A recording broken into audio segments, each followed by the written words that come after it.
छोलिया हो या लोबिया, सफेद चने या काले चने, सब कुछ मजेदार बने।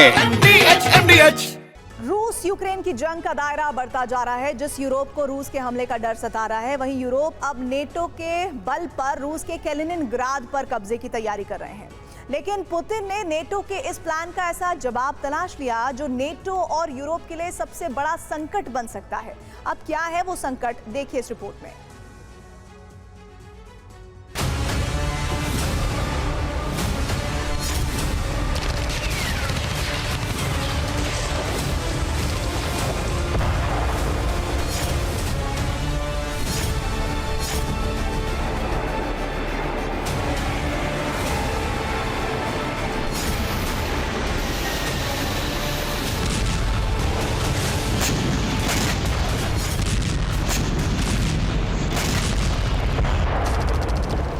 एक सप्ताह में दूसरी बार पोलैंड ने व्यापक पैमाने पर फाइटर जेट्स की तैनाती की है।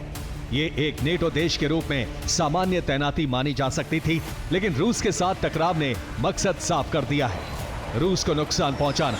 लेकिन कैसे? सीधे युद्ध में उतरकर या प्लान कुछ और है?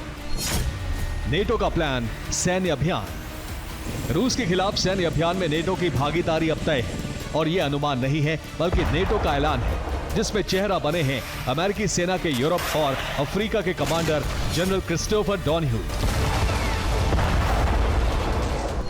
उनके मुताबिक नेटो ने रूस के खिलाफ ऑपरेशनल तैयारी की है, जिसमें नेटो सेना कैलिनिनग्राद क्षेत्र की तरफ बढ़ेगी और कैलिनिनग्राद में तैनात रूसी सैनिकों को खत्म करेगी। इस तैयारी को रिकॉर्ड समय में अंजाम तक पहुंचाया जाएगा।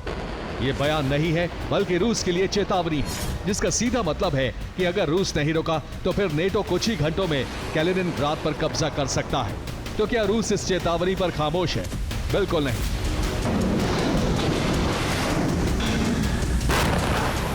रूस के लिए चेतावनी जारी करने का मतलब है पुतिन का गुस्सा भड़कना, और कैलिनिनग्राद पर चेतावनी जारी करके नेटो ने यही किया है।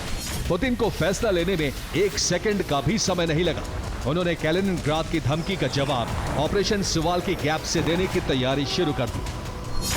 बेलारूस की सीमा से कैलिनिनग्राद को जोड़ने वाला 70 किलोमीटर का गलियारा सुवाल्की गैप है, जिसके दक्षिण में पोलैंड है, उत्तर में लिथुआनिया, लातविया और एस्टोनिया। इसलिए पुतिन ने इसी गलियारे पर कब्जे की तैयारी शुरू कर दी। इस तैयारी का मकसद है जमीनी सीमा से नेटो का बाल्टिक एनक्लेव को काटना, ताकि नेटो का कैलिनिनग्राद मकसद कभी पूरा ना हो सके। इसलिए रूस ने कैलिनिनग्राद में तैनात S-400 और इस्कंदर मिसाइलों को एक्टिवेट कर दिया है। वहीं दूसरी तरफ बेलारूस में 3 एयरबेस को अलर्ट पर रखा है। इसके अलावा स्पेशल ऑपरेशन यूनिट भी सुवाल्की गैप की तरफ बढ़ रही है। और इससे भी ज्यादा अहम बात यह है कि सुवाल्की गैप पर कब्जा इसलिए भी आसान हो सकता है क्योंकि भौगोलिक स्थिति रूस के पक्ष में है, जिससे महज 48 घंटे में ही रूसी सेना इस कॉरिडोर को कब्जे में ले सकती है। अब सवाल नेटो के दावे पर है, क्या यह मुमकिन है कि कुछ ही घंटों में कैलिनिनग्राद पर कब्जा किया जा सके? इसे तैयारी के स्तर पर समझिए। इस समय पोलैंड में 10,000 से ज्यादा अमेरिकी सैनिक मौजूद हैं। इसके अलावा लिथुआनिया में रोटेशनल नेटो बटालियन है और बाल्टिक सागर में अमेरिका के 3 युद्धपोत तैनात हैं, जो कुछ हद तक नेटो की चेतावनी को सच में बदल सकते हैं। लेकिन ऐसा हुआ तो इस जंग में अब वो होगा जिसकी कल्पना भी नहीं की गई है। कैलिनिनग्राद पर हमला हुआ तो सुवाल्की रूस के कब्जे में होगा, और इस गलियारे पर रूसी कब्जा हुआ तो पूरा यूरोप रूस के जाल में फंस जाएगा। पूरा बाल्टिक क्षेत्र रूस के कब्जे में आ जाएगा। Bureau report, TV9 Bharatvarsh.